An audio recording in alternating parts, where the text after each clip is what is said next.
এই ভবে কেউ কারো নই দুঃখের দুঃখী। আর পেয়ে গেছি সাব্বির কুরাইশিকে। আপনারা জানেন বাংলাদেশের বেশ জনপ্রিয় উদীয়মান কণ্ঠশিল্পী সাব্বির কুরাইশি। আমরা পেয়ে গেছি সাব্বির কুরাইশি। কেমন আছেন? খুব ভালো আছি, আলহামদুলিল্লাহ। আপনি কেমন আছেন? আছি আলহামদুলিল্লাহ। এই যে আমরা প্রতিদিনই ফেসবুক টেলিভিশন খুললেই সাব্বির কুরাইশিকে দেখতে পাই। আপনি তো লালন শিল্পী। আমি অবশ্যই লালন শিল্পী, আমার জনরটাই লালন, এবং আমার বেড়ে ওঠাও কুষ্টিয়া থেকে এবং লালন সাইজির দরবার থেকেই। তো ওই বিষয়টাই আমার শরীরে আঁকড়ে আছে। আমি যেখানে যাই ফার্স্ট অফ অল লালন সাইজির কালামি করি। আচ্ছা, এই যে বিভিন্ন জায়গায় দেখছি স্টেজ প্রোগ্রাম শো করে বেড়াচ্ছে, কেমন লাগছে? খুব ভালো লাগছে আসলে। এত মজা, এত আনন্দ পাবো, এত কি বলবো, এত দোয়া পাবো, এত ভালোবাসা পাবো কখনো ভাবি নাই। আর চেষ্টা করে গেছি ছোটবেলা থেকে। এখন আস্তে আস্তে একটু উপরে উঠতেছি, আস্তে আস্তে উঠতে চাই, যেন একদম সবসময় থাকতে চাই মানুষের হৃদয়ে। জি, সঙ্গীতের অনুপ্রেরণা কার কাছ থেকে পাওয়া আপনার? ডেফিনেটলি আমার আম্মুর হাতে। আমি সবসময় বলে আসছি আম্মুর কাছ থেকে আমার অনুপ্রেরণা আসে।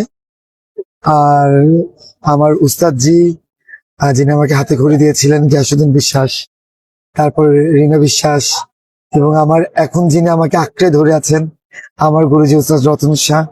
তো সকলের কাছ থেকে ভালোবাসা খুব ভালো পাচ্ছি, এবং এই ভালোবাসা পেয়ে আমি এগিয়ে যাচ্ছি।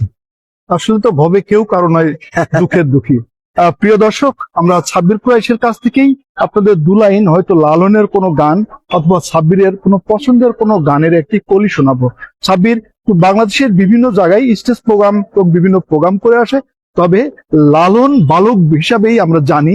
লালনকে ধারণ করেই সাব্বির আস্তে আস্তে ধাপে ধাপে উঠছে, সেমনটি বলছেন। প্রিয় দর্শক, আমি সাথে আছি MS হামাদ মৃধা।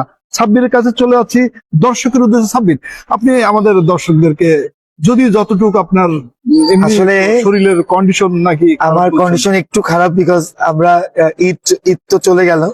তো চার্জার থেকে শুরু করে লাইভ প্রোগ্রাম, স্টেজ শো, আমি আজকে আসলাম মাদারীপুর থেকে টানা 2 দিনের শো করে। তো গলার কন্ডিশন খুবই খারাপ। তাও 2 লাইন যেহেতু বললেন দর্শকদের জন্য গাচ্ছি। এই ভবে কেউ কারো নই দুঃখের দুঃখী, কেউ কারো নই দুঃখে দুঃখী। আল্লাহ বলো মনরে পাখি, একবার আল্লাহ বলো